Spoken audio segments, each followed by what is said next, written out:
मछली से फिशरीज याद रखिएगा, तो फिशरीज कॉन्फ्रेंस कहाँ हुआ है? गुजरात में हुआ था, ध्यान रखिएगा। घोल मछली और फिशरीज कॉन्फ्रेंस दोनों फिश फिश तो हुआ कहाँ पे? गुजरात में हुआ। इंटरनेशनल एमी अवार्ड, एमी ध्यान रखेंगे किसको मिला है? वीर दास को मिला है। इंटरनेशनल एमी अवार्ड मिला है, पाने जीतने वाले पहले भारतीय बने, तो ध्यान रखने वाला बात है। इंटरनेशनल एमी अवार्ड जीतने वाले पहले भारतीय वीर दास बन गए हैं। श्रीलंका में त्रिंकोमाली में भारतीय स्टेट बैंक की शाखा का उद्घाटन निर्मला सीतारमण ने करा है। श्रीलंका का त्रिंकोमाली में स्टेट बैंक की शाखा का अनावरण निर्मला सीतारमण के द्वारा किया। 54वां अंतर्राष्ट्रीय फिल्म महोत्सव गोवा में हुआ है। आईसीसी पुरुष विश्व कप 2023 का टाइटल ऑस्ट्रेलिया ने जीता, भारत को हराया। इंदिरा गांधी शांति पुरस्कार मिला है अभी इंडियन मेडिकल एसोसिएशन और भारतीय प्रशिक्षित नर्स एसोसिएशन। देखिए इंदिरा गांधी शांति पुरस्कार ना, दोनों मेडिकल सेक्टर, ध्यान रखिएगा, एगो मेडिकल एगो नर्स है, तो इंडियन मेडिकल एसोसिएशन भारतीय प्रशिक्षित नर्स एसोसिएशन को मिला। वनडे क्रिकेट में सबसे तेज 100 विकेट शाहिन अफरीदी हैं, पाकिस्तान के, उन्होंने लिया है। आईसीसी पुरुष क्रिकेट विश्व कप में player of the tournament Virat Kohli को मिला है, तो player of the tournament Virat Kohli को मिला था। 100 विकेट सबसे तेज शाहिन अफरीदी लिए थे। इंदिरा गांधी शांति पुरस्कार इंडियन मेडिकल एसोसिएशन और भारतीय प्रशिक्षित नर्स एसोसिएशन को मिला था। आईसीसी पुरुष का स्पर्श जीत लिया ऑस्ट्रेलिया, भारत को हराया। 54वां अंतर्राष्ट्रीय फिल्म महोत्सव गोवा में अभी भारतीय स्टेट बैंक शाखा का अनावरण श्रीलंका के त्रिंकोमाली में निर्मला सीतारमण ने किया। इंटरनेशनल एमी अवार्ड जीतने वाले पहले भारतीय वीरदास बन गए हैं। और ग्लोबल फिशरीज कॉन्फ्रेंस सम्मेलन जो हुआ है गुजरात में। आगे देखिए, भारत अंतर्राष्ट्रीय विज्ञान महोत्सव का आयोजन फरीदाबाद में। भारत अंतर्राष्ट्रीय विज्ञान महोत्सव फरीदाबाद में माउंट एवरेस्ट के पास 21,500 फीट के स्काई ड्राइव करने वाले पहली महिला बन गई शीतल महाजन। माउंट एवरेस्ट के पास 21,500 फीट के स्काई ड्राइव करने वाले पहले महिला बन गए शीतल महाजन। भारतीय रेलवे की वन स्टेशन वन प्रोडक्ट पहल अब कितने स्टेशन पर चालू है? 1037 वन स्टेशन वन प्रोडक्ट पहल अब टोटल 1037 स्टेशनों पर चालू है। हाल में ही आईसीसी ने किस देश के क्रिकेट को निलंबित कर दिया? तो श्रीलंका क्रिकेट को निलंबित कर दिया। श्रीलंका के ही में ही हमारे जो निर्मला सीतारमण त्रिंकोमाली में एसबीआई का शाखा का उद्घाटन किया। यूनेस्को ने भारत के किस शहर को संगीत का शहर घोषित किया? तो ग्वालियर। और साहित्य का बोलेंगे तो कोझिकोड। साहित्य का बोलेंगे कोझिकोड और संगीत का बोलेंगे ग्वालियर। रेलटेल ने दूरसंचार आईटी और रेलवे सिग्नलिंग प्रोजेक्ट के लिए किसके साथ समझौता किया है? REC limited. आरईसी अभी रेलटेल ने दूरसंचार आईटी और रेल सिग्नलिंग प्रोजेक्ट के लिए आरईसी लिमिटेड के साथ समझौता किया है। भारतीय तटरक्षक बल ने किस जहाज को सेवामुक्त कर दिया? सागर शक्ति। सागर शक्ति को भारतीय तटरक्षक बल ने अभी सेवामुक्त कर दिया। भारतीय तटरक्षक बल के हेड कौन है अभी? राकेश पॉल है ना, राकेश पॉल। आगे देखिए, प्रसिद्ध फुटबॉलर लियोनेल मेसी ने अब तक कौन सी बार बैलन डी पुरस्कार जीता है? तो 8वीं बार बैलन डी पुरस्कार लियोनेल मेसी को मिला है, टोटल 8वीं बार मिला है। देख लो संग्राम राकेश पॉल, वो ठीक है। जे टिक मारल हम पढ़ दिली, हमरा कोनो याद है? क्या क्या गलत है बताइए? देखिए गलत पढ़ा गया। भारतीय तटरक्षक बल ने किस जहाज को सेवामुक्त कर दिया है? तो संग्राम।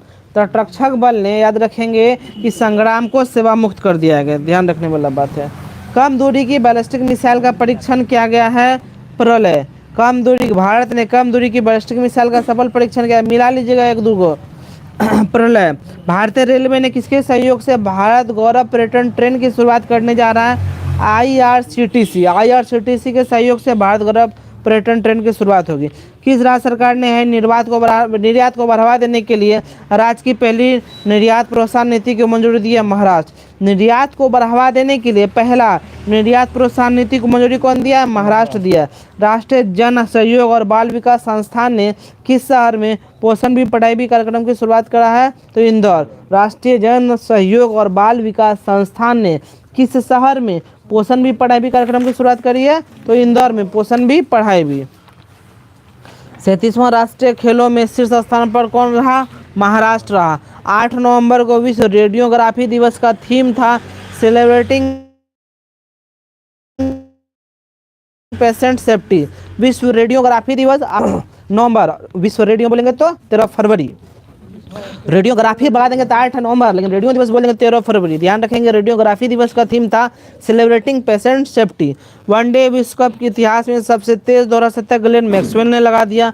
लॉन टेनिस में किस खिलाड़ी ने पेरिस मास्टर्स का खिताब अपने नाम के? नोवाक जोकोविच।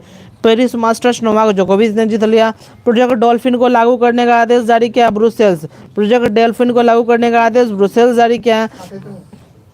क्या है? कृषि और किसान कल्याण विभाग ने किसके साथ मिलकर तमिलनाडु होगा ना जिसमें प्रोजेक्ट डॉल्फिन का ऑप्शन वो नहीं है, लिखना पड़ेगा। ऑप्शन नहीं है इसमें, तमिलनाडु होगा। तमिलनाडु में है वो, वही तो लग रहा था भैया, ब्रुसेल्स नहीं। तमिलनाडु ही किया है, हम भी पढ़े हैं।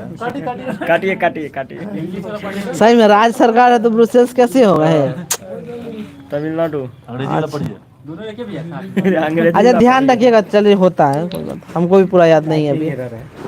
ध्यान रखेंगे प्रोजेक्ट डॉल्फिन को लागू करने का आदेश जारी किया गया तमिलनाडु के द्वारा। कृषि और किसान कल्याण विभाग ने किसके साथ मिलकर कृषि 24/7 प्लेटफॉर्म की विकसित किया है? वाधवानी इंस्टीट्यूट। कृषि और किसान कल्याण विभाग ने किसके साथ मिलकर कृषि 24/7 प्लेटफॉर्म को विकसित किया? वाधवानी इंस्टीट्यूट के साथ मिलकर। फीडे महिला ग्रैंड स्विस 2023 का टाइटल भारत की किस चेस खिलाड़ी ने जीता है? तो आर वैशाली ने जीता है। आर वैशाली ने जीता है। फीडे महिला ग्रैंड स्विस का जीता है आर वैशाली। 2025 में 24वें एशियाई तीरंदाजी चैंपियनशिप का मेजबानी बांग्लादेश। 24वें एशियाई तीरंदाजी चैंपियनशिप की मेजबानी कौन करेगा? 25वें बांग्लादेश करेगा। किस क्षेत्र में गेको की एक नई प्रजाति की खोज हुई है? पश्चिमी घाट में। पश्चिमी घाट में गेको की नई प्रजाति की खोज हुई है। किस देश के साथ मिलकर मोबिलिटी एंड माइग्रेन एग्रीमेंट पर हस्ताक्षर किया भारत ने? इटली के साथ मिलकर। मोबिलिटी और माइग्रेन एग्रीमेंट भारत किया इटली के साथ। वनडे विश्व कप के इतिहास में सबसे ज़्यादा विकेट लेने वाले गेंदबाज कौन बन गए हैं? मोहम्मद शमी हो गए हैं। चुनाव आयोग ने चुनावी साक्षरता को बढ़ावा देने के लिए किसके साथ समझौता किया है? शिक्षा मंत्रालय के साथ। चुनाव आयोग ने चुनावी साक्षरता को बढ़ावा देने के लिए चुनाव आयोग के साथ समझौता किया है। एपीडा ने भारतीय कृषि उत्पादों के निर्यात को बढ़ावा देने के लिए किसके साथ समझौता किया है? लुलु हाइपर मार्केट के साथ। एपीडा ने भारतीय कृषि उत्पादों के निर्यात को बढ़ावा देने के लिए अभी किसके साथ समझौता किया? लुलु हाइपर मार्केट। और कौन सा राज्य अभी निर्यात को बढ़ावा देने के लिए? महाराष्ट्र भी ध्यान दिया है। और यहाँ पर एपीडा बोलेगा तो बढ़ावा देने के लिए लुलु हाइपर मार्केट के साथ समझौता किया है।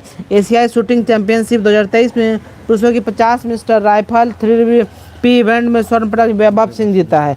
वैभव सिंह याद रखिएगा शूटिंग खेलता है। भारत ने 83 के 3 है जी। इस बार ये प्रताप सिंह यहू देखो नहीं, गलती है 28 विकेट। क्या गलत लगा दिए हैं बहुत। अब वर्ल्ड कप में तो 20 कप है, यहाँ 20 कप ही है। हाँ चलिए अब हम देख के पढ़ते हैं, सुनिए। एशियाई शूटिंग चैंपियनशिप में पुरुषों की 50 मीटर राइफल 3P इवेंट में स्वर्ण पदक जीता है ऐश्वर्य प्रताप सिंह तोमर। किसने जीता है? ऐश्वर्य प्रताप सिंह तोमर। भारत ने किस स्टेडियम में महान क्रिकेट खिलाड़ी सचिन तेंदुलकर की प्रतिमा का अनावरण किया है? तो ये प्रतिमा का अनावरण वानखेड़े स्टेडियम में किया। वानखेड़े स्टेडियम में किया। भारतीयों को बिना वीज़ा यात्रा करने की सुविधा हाल में किस देश के द्वारा दी गई है? तो थाईलैंड। थाईलैंड ने भारतीयों को बिना वीज़ा यात्रा करने की सुविधा दी है। ये भी कर दिया श्रीलंका, कल पर मलेशिया। ठीक है। ब्यूटी वर्ल्ड मिडिल ईस्ट 2023 की मेजबानी कौन सा शहर करेगा? तो याद रखेंगे ब्यूटी वर्ल्ड का करेगा Dubai. Beauty world middle east की मेजबानी कौन करेगा? दुबई करेगा। किस ड्रोन को DGCA से सर्टिफिकेट प्राप्त हुआ है? जो DGCA से सर्टिफिकेट थ्रॉटल एरोस्पेस सिस्टम्स को। थ्रॉटल एरोस्पेस सिस्टम्स को अभी DGCA से सर्टिफिकेट प्राप्त हुआ है। विश्व का पहला AI सेफ्टी समिट किस देश में आयोजित किया गया है? विश्व का पहला AI समिट ब्रिटेन में हुआ है। विश्व का पहला AI सेफ्टी समिट जो हुआ है ब्रिटेन में हुआ है। इंग्लैंड के किस क्रिकेटर ने विश्व कप 2023 के बाद इंटरनेशनल क्रिकेट से संन्यास लेने की घोषणा की है? तो डेविड विली ले भी लिया। आगे देखिए, क्रिकेट से जुड़े बेसबॉल शब्द को हाल में किस डिक्शनरी से जोड़ा गया है? तो कॉलिंस। याद रखिए एक शब्द है बेसबॉल। बेसबॉल जो शब्द है वो क्रिकेट से संबंधित है और इनको अभी कॉलिंस डिक्शनरी ने अपने इसमें जोड़ा है। ऑक्सफोर्ड रीज ऑक्सफोर्ड बीज है इसका रीज। इसका ये है नहीं कॉलिंस का क्या था? चौथा एशिया पैरा खेलों में भारत कितना पदक जीता है? एक। अच्छा, कॉलिंस का हेलुसिनेट सही था। चौथा एशियाई पैरा खेल में भारत टोटल 111 पदक जीता है। कितना जीता है? 111। कोलकाता नाइट राइडर्स ने अपना मेंटर गौतम गंभीर को बनाया है। कोलकाता नाइट राइडर्स के मेंटर कौन बन गए हैं? गौतम गंभीर बन गए हैं। जलवायु परिवर्तन विशेषज्ञ प्रोफेसर हैं सलीमुल हक। सलीमुल हक का निधन हो गया। वह किस देश के निवासी थे? तो सलीमुल हक जो थे वो बांग्लादेश के निवासी थे।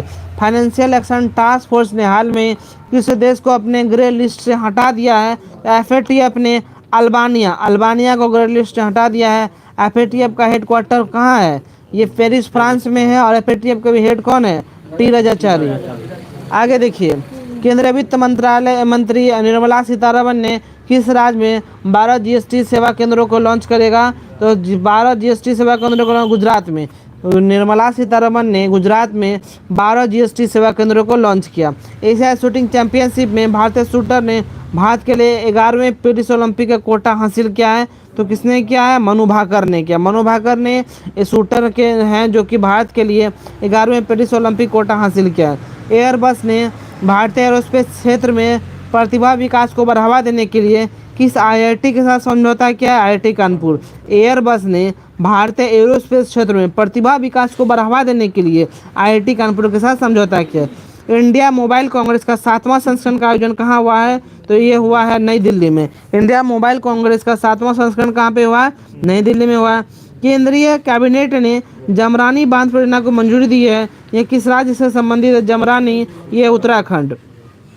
जमरानी बांध परियोजना को भी केंद्रीय कैबिनेट के द्वारा मंजूरी दी है। जमरानी बांध परियोजना उत्तराखंड का है। केंद्रीय शिक्षा मंत्री धर्मेंद्र प्रधान ने किस राज्य में 124 पीएमश्री स्कूलों का शुभारंभ किया है? तो 124 पीएमश्री स्कूलों का शुभारंभ हमारे शिक्षा मंत्री धर्मेंद्र प्रधान के द्वारा हरियाणा राज्य में किया गया है। चलिए सेवा समाज।